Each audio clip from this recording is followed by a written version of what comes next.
Welcome to Canadian Coffee House Crime. My name is Catherine, and today I am homesick in bed, and I thought I'd work on my case while I'm getting better, so my voice is a little off. Right now I have the $1 million experience of working at the top of the world with the Jasper Sky Tram in Alberta. If you're in the area, please stop by, go for a gondola ride, go for a hike to the top of a mountain, see some animals,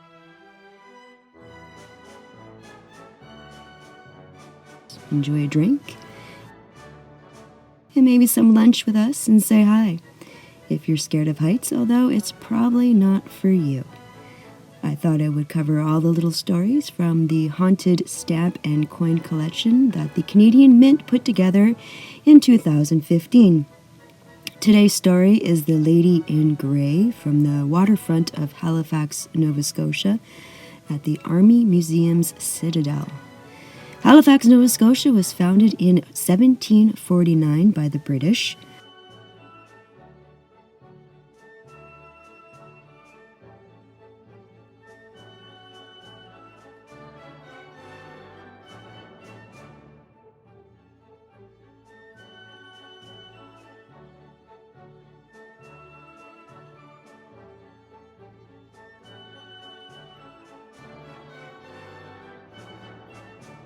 One of the first buildings built was a wooden guardhouse on top of what is now called Citadel Hill. Halifax's first settlers built their homes at the base of the hill close to the water. The Citadel's construction was completed in 1856 and was called Fort George after King George III.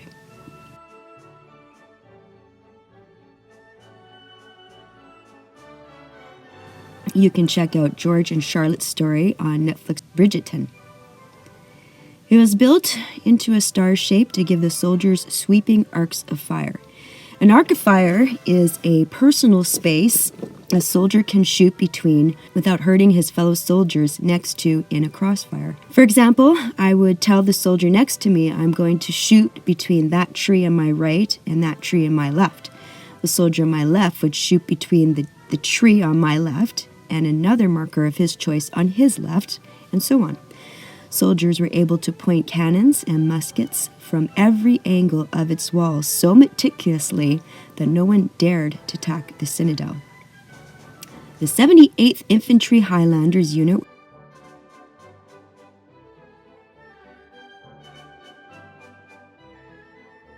were put together at the Fort George in Scotland by the chief of the clan Mackenzie, Francis Humberston Mackenzie, in 1793. The unit was sent to many different stations and participated in many battles in Holland, the Channel Islands in France, England, South Africa, Spain, India, Italy, Afghanistan, and Persia. They look like a tough bunch of guys, don't they? When they were in Sri Lanka, they acquired a baby elephant. That's right, a baby elephant that became their mascot. They took the baby elephant back to Scotland with them and donated the elephant to the Edinburgh Zoo. The 78th Highlanders' most devastating blow came at them in 1842 while in India, when almost 500 soldiers and 171 of their women and children were killed by cholera, an intestinal disease. In 1869, the unit set sail for Halifax aboard the HMS Crocodile, which I think is a fitting name for this vessel, and set up home at the Citadel, which was the key defense of the Halifax harbor. The unit has been immortalized at the Citadel Hill through daily reenactments to this day. The 78th Highlanders are depicted in their 1800s uniforms, along with the 3rd Brigade Royal Artillery. They guard the entrance, conduct marching and band drills for spectators all year round. Visitors can walk inside and outside its walls. Since 1857, a gun has been fired daily at noon by the 3rd Brigade Royal Artillery and can be heard across the city. All year round, you can visit the Citadel's distillery at the battalion's room and try a tasting of their 3 Citadel aged spirits by Compass Distillery with cheese. The Citadel is a little haunted as well. At the Citadel prison, a group of paranormal investigators went for a ghost hunt.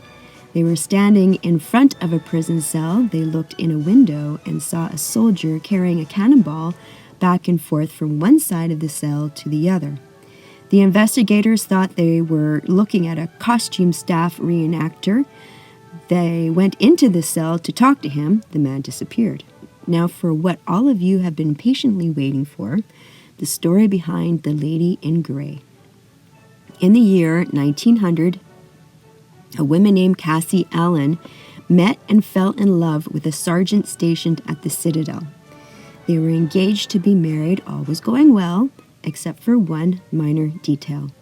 The sergeant was already married to a woman who was apparently in an asylum in Bermuda. Cassie did not know this. The sergeant did not tell her. The day of their wedding, Cassie was wearing her wedding gown and was at the church. She waited for him in a chair at the church while a carriage and driver were sent to pick him up at the Citadel. Unfortunately, the sergeant was so distraught by his circumstances of already being married and unable to tell Cassie that he wasn't able to marry her, he had shot himself. His dead body had been found that morning in his room. The driver of the carriage arrived at the Citadel only to be told the horrific news by one of the guards. The poor carriage driver had to return to the church without the groom, where he found Cassie sitting in the chair patiently waiting for him. The carriage driver informed Cassie of the death of her fiancé. Cassie, of course, went into hysterics. In the 1950s, Cassie passed away, and the chair that she sat waiting for her fiancé at the church was donated to the Citadel. To this day, Cassie's spirit is at the Citadel looking for her lost fiancé. She can be seen sitting in her chair. She is known to wander the halls at night on the 2nd floor of the Cavalier building, smelling of roses and wearing her wedding dress. Hal Thompson, the visitor experience officer, sits in her chair when he is working. He saw a woman in a white dress enter into the building. He went to get up to welcome her, but when he looked up, she disappeared. He has seen her a few times, always wearing the same dress, and when he gets up out of her chair, she disappears before getting to talk to her. Thank you very much for watching. My name is Catherine, and this is Canadian Coffeehouse Crime, and this concludes Story 3 of the 2015 Haunted Canada Mint Stamp series. The next story will be the 4th story of the collection called The Troubled Soul of Marie Josephette Courneveau from Quebec. See you in the next case.